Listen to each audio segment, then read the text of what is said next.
Since the beginning of Monster Hunter, hunters have always been driven by an insatiable urge to push their limits against monsters. In a game about hunting monsters repeatedly, the desire to hunt them quickly is natural. Speedrunning in Monster Hunter can typically be divided into two main categories: how quickly you can hunt a specific monster, or how quickly you can get to a certain part of the game. Now, these speedruns typically focus on getting to the end of the village story, which is signified by reaching the credits. Historically, these runs have been pretty straightforward. Usually, the runner cleverly uses every tool they can get their hands on to take down each monster in succession as quickly as possible until they get to the end with relatively minor uses of glitches, if any. Which is why the run I'm about to show you today is something never before witnessed in Monster Hunter speedrun history. Something so outrageous, so insane, yet breathtakingly beautiful. This will change your entire perspective on what a Monster Hunter speedrun can be. Behold, the T-Pose speedrun.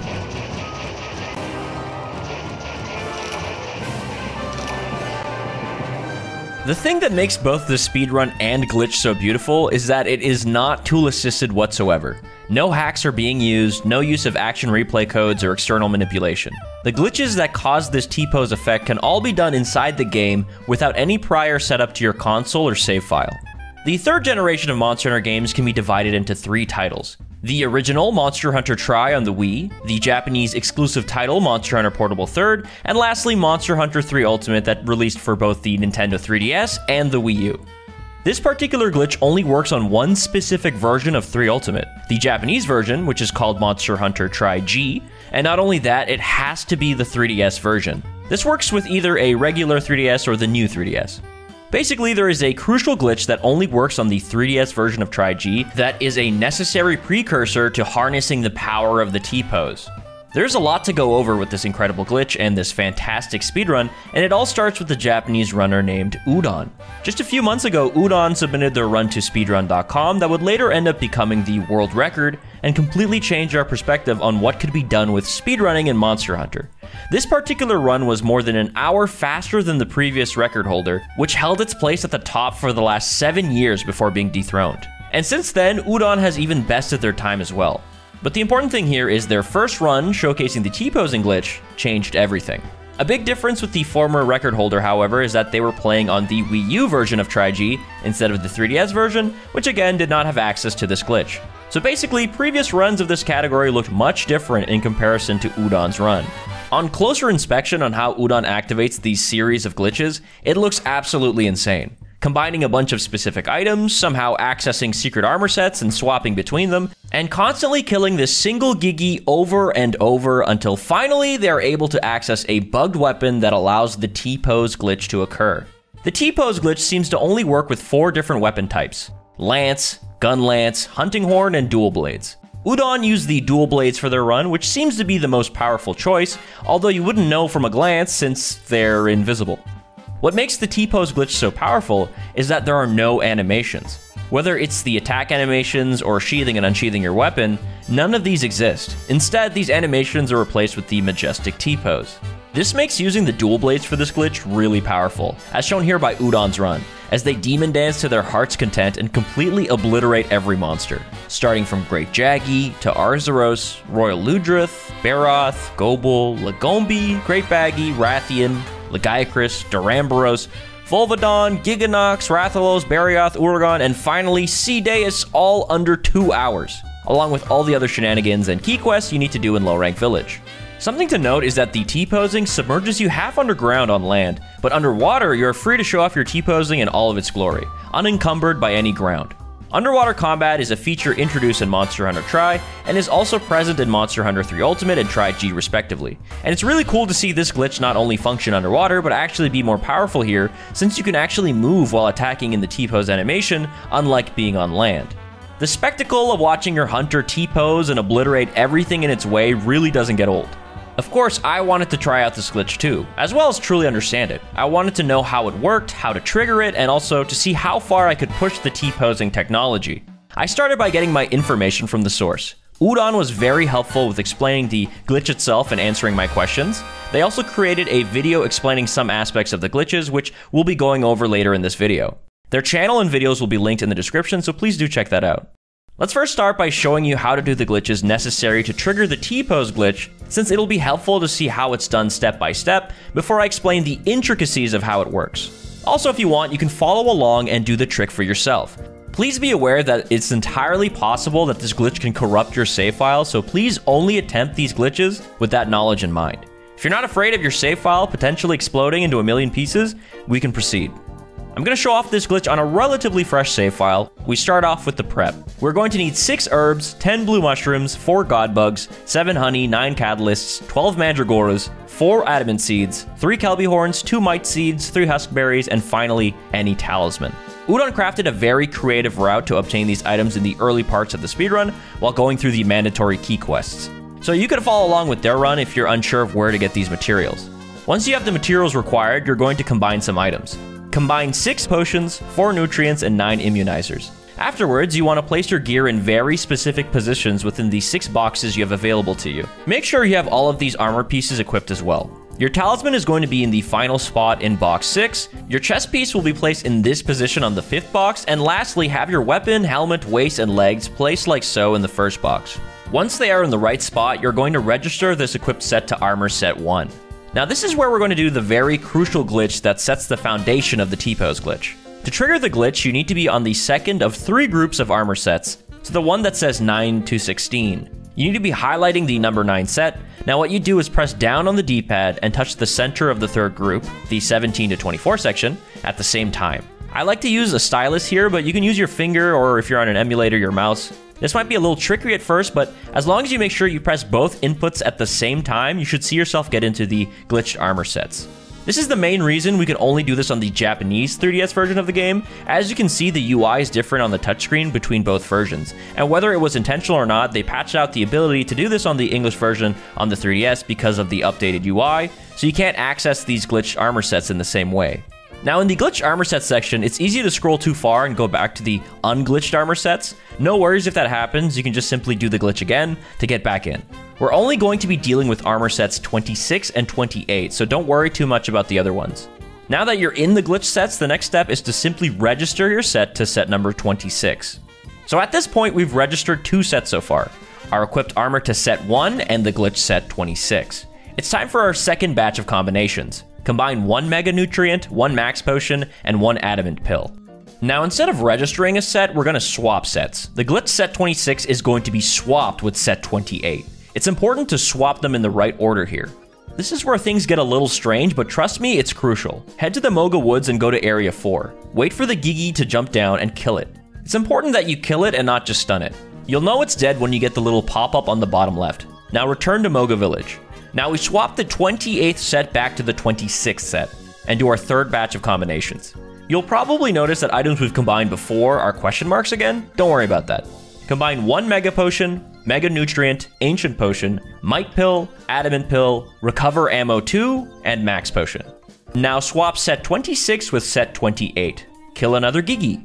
Swap set 28 back to 26. 4th batch of combos. Combine the same items as last time. Swap sets 26 with 28. Kill the Gigi. Swap set 28 back to 26. Our 5th set of combinations are slightly different than last time. 1 mega potion, mega nutrient, ancient potion, adamant pill, and recover ammo 2. Swap set 26 with 28 and defeat 1 last Gigi. This time equip armor set 28 and then register that to armor set 2. And finally equip set 2. And voila! Now you have access to the T-pose glitch in the same manner that Udon did in their speedrun. Now that it's registered to set 2, you can actually swap out of this equipment and come back to set 2 whenever you want to use the glitch. But again, there's no guarantee your save file won't get corrupted eventually, so be careful. Now, without a proper explanation of this glitch, the steps that I made you follow sound incredibly random and strange. You do these random list of things and now you have the power of the gods in the shape of a T? Well, I guess it works, right?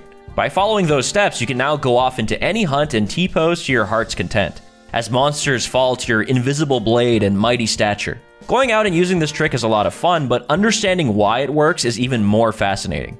I've explained the necessary steps to perform the glitch in the same way it was done in this specific speedrun, but knowing why all of the steps are taken will go a long way into furthering the possibilities of what can be done within the broader scope of the glitch, expand on what could be done within the speedrun of this game, and at the very least, it's just cool to see how it works. After speaking with Udon, they explained to me the origin of the glitch has been widely known in Japan since 2012. Udon learned the basics from another user, but applied the mechanics in a creative way for how it was done during the speedrun to access the weapon data and the T-pose dual blades quickly and efficiently. I mentioned earlier that Udon posted a video with an explanation of the basics of the glitch, and I'll try my best to relay that information to you guys here. Essentially, what's happening in the core part of this glitch is manipulating the value of the charm that's equipped and registered originally in Armor Set 1. The charm is manipulated by changing the values in the glitched armor sets, specifically Armor Set 26 and 28. On the glitched Armor Set 26, the charm value is linked to your combinations. And on Armor Set 28, your charm value is linked to both placement of your charm in your equipment box and the amount of Gigis you've killed. Gigis killed is a very important factor of this glitch, and that is because in order to access the weapon data, to get equipment that can use the T-pose glitch, we need to reach 1,000 Gigis killed first. From what I've learned, I still don't know exactly why specifically Gigi are killed, but it probably has something to do with the value or binary number they represent and the way they are linked to other aspects of the game's code. What's important though is that once we breach the 1,000 Gigis killed barrier, we can start manipulating the weapon in our glitched armor set, and that's where the real fun begins. These freaky little creatures are the key to everything here. Your equipment box has a value from 0 to 599 based on its position, starting from the first spot in the first box being valued at 0 to the final spot in the 6th box being 599. By putting your equipped talisman in slot 599, we have now altered the code to think that we've killed 599 Gigi. You can check the Gigi's killed value by checking the Gigi section of your hunter's notes to keep track. This way we can see if it's actually being altered by the talisman. Before registering the set, the amount of Gigis killed can be seen as 0. Now when the charm is placed in the 599th slot and registered to set number 28, that number is now 599. We need to get the remaining 401 bits to hit 1,000 and have access to the weapons. Now that the charm is placed in the 599th slot, it's time to use Armor Set 26 to manipulate it further to reach the end goal of 1,000. Again, Set 26 has its values tied to combinations. By combining items that have a specific binary and bit number, we can increase the Gigis killed amount when we swap to Set 28. But how does that work exactly? How do we know how many Gigis or bits one combination is worth? Seen in this list are combinations and what their values are. In the context of the speedrun, we're trying to reach 1,000 bits, or 11111010000 in binary. It doesn't matter what route you take or what items you combine, as long as you end up with 1,000 bits to access the weapon data. So this is why Udon is running around combining, swapping their sets, and killing Gigi, to get to 1,000 bits and access weapon data. Finding out exactly what combination of items you need to combine on top of the Gigis you have to kill and when to swap around is no easy task, which makes the routing and execution of the speedrun that much more impressive. But let's say you finally get to 1,000 bits by combining, killing, and swapping to hit the magic number. How do you actually know what weapon you're going to end up with? In the earliest part of the glitch, you put your weapon and armor in a specific spot before registering them to set 1, and that was very important. The placement of your weapon and armor are going to affect your weapon information in your registered set 2. And if you forgot, set 2 was what you end up registering after you've reached the 1,000 Gigis killed, and this is the set you will equip to use your glitched weapon. So again, set 2 is the actual armor set you'll be equipping to access your glitched weapon. Think of set 1, set 26, and set 28 as setup for your final set 2. So for the armor and weapon registered to set 1, when you move the weapon from position 7 to 19 in the equipment box, the corresponding spots will define your weapon type. The chest armor position will define what the actual weapon is. The first page tends to be weapon that exists, but from the second page onwards, you'll get the dummy and bugged weapons. Dummy weapons are weapons that are invisible, but still behave like normal weapons, so you would still have weapon animations. You'd know you were accessing the glitch T-pose weapons when you were, well, T-posing. Again, the T-pose glitch seems to only be accessible with 4 weapon types, so you might want to focus just on those. Lastly, your head armor placement can change what decorations are fused to your bugged weapon as well. And this is where you can get creative. You can move the positions of everything around to find the perfect bugged weapon to suit your needs. A lot of testing and experimenting can be done here with this glitch, and it's up to you to see how far this can all be taken. Udon is using chainmail armor because it gives combination up, which is crucial for the combining in the early parts of the game, and it's easily purchasable. You can try doing this glitch with a crazy G rank armor set to augment your build even further. Dual blades seems to be a very strong T-posing weapon, but I did test the other 3 weapon types to see what they were like. So hunting horn is definitely interesting. You can use all of the attacks that spawn notes to make the songs you want to use. However, when you actually try to play them, well, you get stuck. A bit of a problem there. You need to get knocked out of place or flinch from a roar or tremor, otherwise you're stuck in purgatory. You can still use most of the attacks to stun and do damage though, which is nice. However, the reach wasn't the greatest. Despite having no attack animations, the hits themselves don't come out too quickly. It's a shame you can't use any songs, but I'd say there's still potential for this weapon to do some good damage in T-posing mode, especially considering it has the ability to stun. Next up is the gun lance. Unlike the hunting horn, these attacks can come out really fast. Much like the other T-posing weapons, you had to make sure you were angled correctly. I wasn't able to use any shelling, unfortunately, but just stabs coming out that quickly with a strong bugged weapon definitely has potential for great things. Lastly, the lance. A quality that both gun lances and lance shares is that even when you're T-posing, you can guard. The defensive aspect of these weapons persisting in T-posing mode is very nice to have. The regular attack comes out a lot slower than the gun lance, however, you can use the insane dashing move for a crazy amount of hits, but unfortunately, T-posing weapons are still affected by sharpness. Overall, I see why Udon went with the dual blades over these three weapons, but I think there's still definitely room to test and experiment with other T-posing weapons to see what their true potential is. There's so many possibilities with where this glitch can be taken, but I wanted to see how far we could push Udon's build within Monster Hunter Tri-G. I've done enough yapping about the intricacies of this fascinating glitch, it's time to hunt. To test the true strength of Udon's speedrun build, I brought myself out of the village entirely. I decided to take their set and go to the Gathering Hub, Port Tanzia to solo the online quests. Unlike modern Monster Hunter games, the quests are not scaled to the amount of players whatsoever. So whether you're here with 3 hunters or hunting by yourself, the monsters generally have the same amount of HP. So soloing through these quests is normally no joke, but this build is far from normal.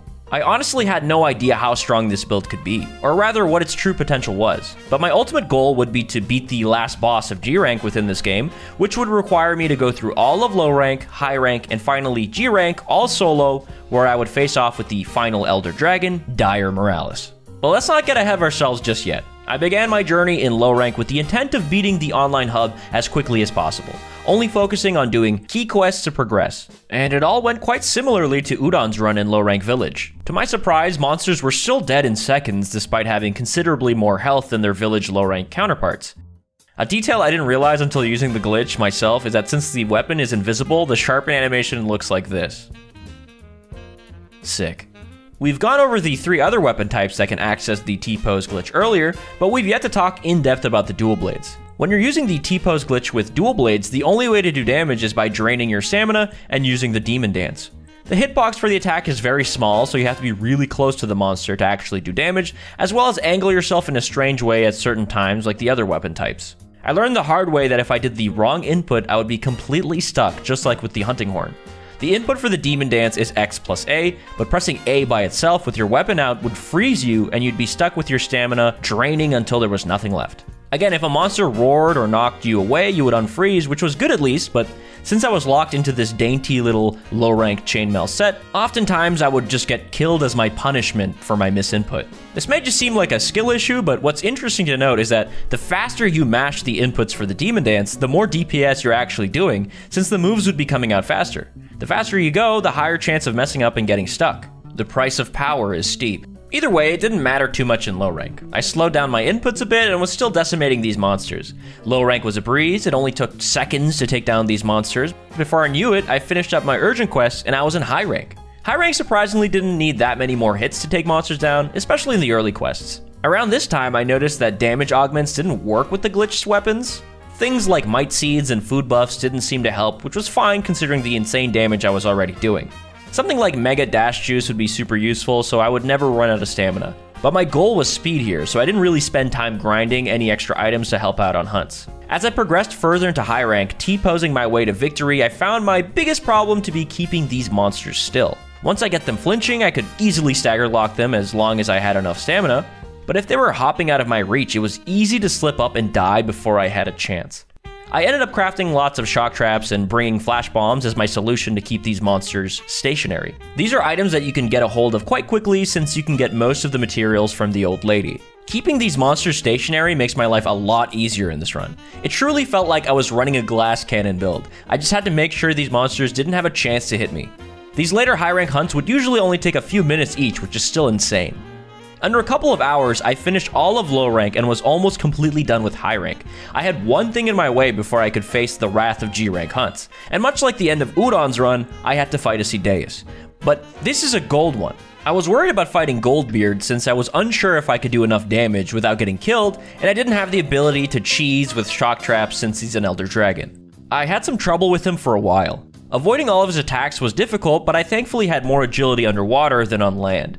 Eventually, I realized as long as I could get a good opening, I could sneak in some demon dances and then stagger lock him until he was dead. It's crazy how strong this build is. The same build that Udon used to take down low rank village brought me to the real and final test of this game, G rank. The final boss is the Elder Dragon Dire Miralis, but in order to get there, I had plenty of G rank monsters to take down first, and it was going to be my hardest challenge yet with the T-pose. G rank hunts were no joke. A single shock trap wasn't enough to take down a monster, and if they so much as sneezed in my general direction, I would be vaporized with the might of 1,000 Jaggies. I had to be very careful with my stamina management, and a single misinput and freezing in place would lead to a guaranteed death. I was trying too hard to match Demon Dance quickly because I was getting stuck in place a lot. There was no question that Udon's build was strong enough to take these monsters down, but did I have the execution? Did I have the will? Did I have the strongest T? It was rough at first, but I started getting my groove back. I just had to do enough damage to them without getting stuck, so I could capture them when they went limping, and I was getting consistent at it. I would still occasionally slip up, but before I knew it, I was climbing the ranks. Hunt after hunt, I was getting closer to the final boss, all with this fragile chainmail armor. There were some really difficult fights, but with enough willpower, I got through it. The final hunt of G rank was upon me, and I was actually surprised at how quickly I went through each hunt. I felt like I was mastering the power of the glorious T-pose. In under an hour from the final rank, I was ready to fight the final boss, Dire Miralis, an Elder Dragon exclusive to Monster Hunter Tri-G and 3 Ultimate, never seen before or after this game again. The confidence I gained from how quickly I got here slowly started to fade away. This was by far the hardest hunt I had to do on this challenge. Dire Miralis had an enormous amount of health, just an absolute damage sponge. A G-rank final boss meant to be faced by 4 people, and here I am with my arms stretched out yearning for a hug. Much like Sideus, I couldn't rely on any shock traps, just my raw damage. However, there were tools I could use. There's ballista shots and a Dragonator. But even after landing ballista shots here and there and using the Dragonator, there's still a mountain of health to get through. Dire Miralis is a unique Elder Dragon battle in the sense that it occurs both underwater and on land. Depending on where you're fighting him, he's got different moves. His body is covered in this flowing lava, and as you break his parts, the lava stops flowing and can stop him from doing certain moves. This specific battle is where all the problems I was facing throughout the run compounded. Being a glass cannon was amplified by the fact that this dude was enormous, and even him moving his damn toenail has a hitbox that will assuredly kill me in one hit. Did I mention he rains down meteors constantly that will also kill me instantly? There's one that always gets me at the beginning of the fight when I'm not paying attention, and it is tilting. I needed to do a lot of damage, so I was mashing X plus A as fast as I could, which had a higher rate of misinputs, so sometimes a good run would end due to my mistakes. I'm not gonna lie, this hunt had me stressed out. Attempt after attempt, I would get some good damage in before I would inevitably cart to something. There were so many ways to die in this hunt, ways I've never died to this guy before. After hours of attempts, I had to stop for the day. I wasn't sure if I could do it. I was down in the dumps.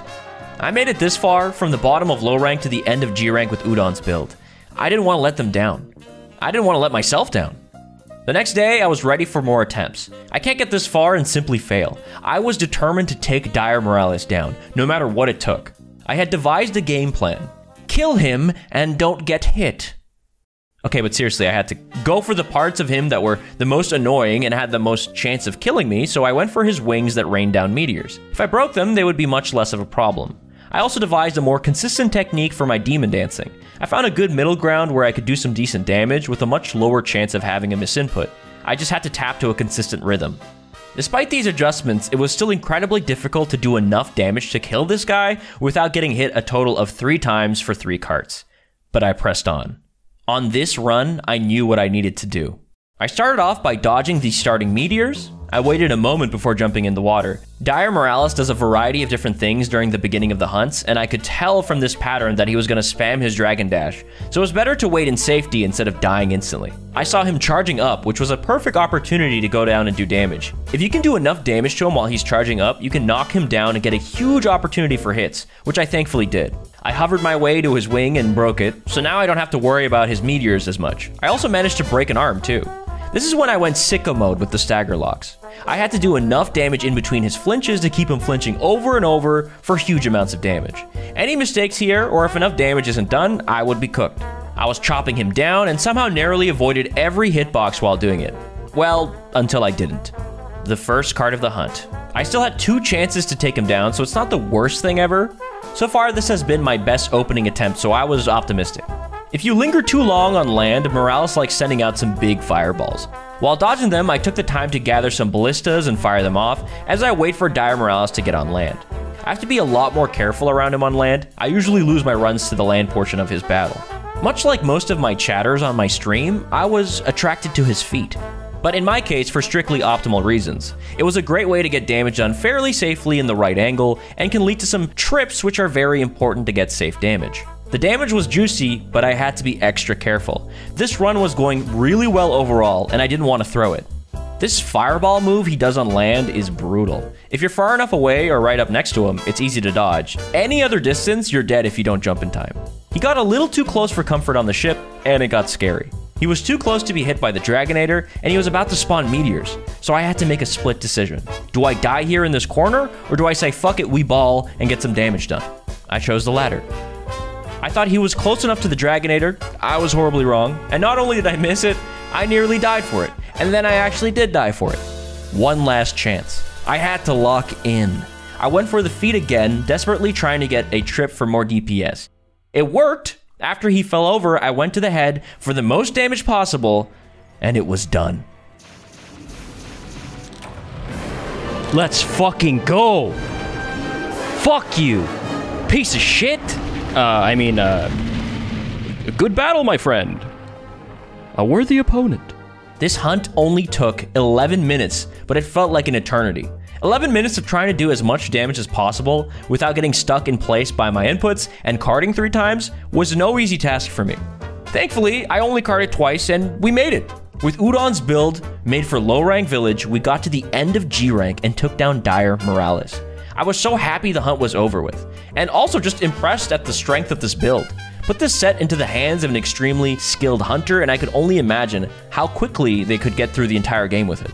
That just proves the power of the T-pose. There's still so much more to discover and test when it comes to this glitch. I'm very eager to see what folks can do in this game with this newfound knowledge and power in their hands. And after all these years, seeing this glitch being used like this in a speedrun makes me so excited. Who knows what other tricks and glitches are lurking within other Monster Hunter games that we've yet to find. Special thanks to Udon once again for being so helpful. Not only are they an incredible speedrunner, they didn't hesitate to help out and answer my questions, and even proofread some of the script for me so I could be extra sure I wasn't babbling nonsense. Please check their channel out where they post videos of their runs. It's in the description below. If you enjoyed this video and want to join on the live experience, come follow me on Twitch. I not only stream a bunch of fun Monster Hunter challenges, I've created an MMORPG world for my chat to reside in. It's a world you can interact with as you watch me descend into madness with whatever Monster Hunter game I'm playing, accompanied by our lovely Poogie Jr. I know that's a lot to take in, so check it out and see for yourself if you'd like. Again, I'm very excited to see where the T-posing glitch can go from here, but it's still incredible to take a look at the most absurdly beautiful speedrun that this series has ever seen. This really puts the T in Monster Hunter. I'm sorry, I genuinely have no idea what that means. Thanks for watching.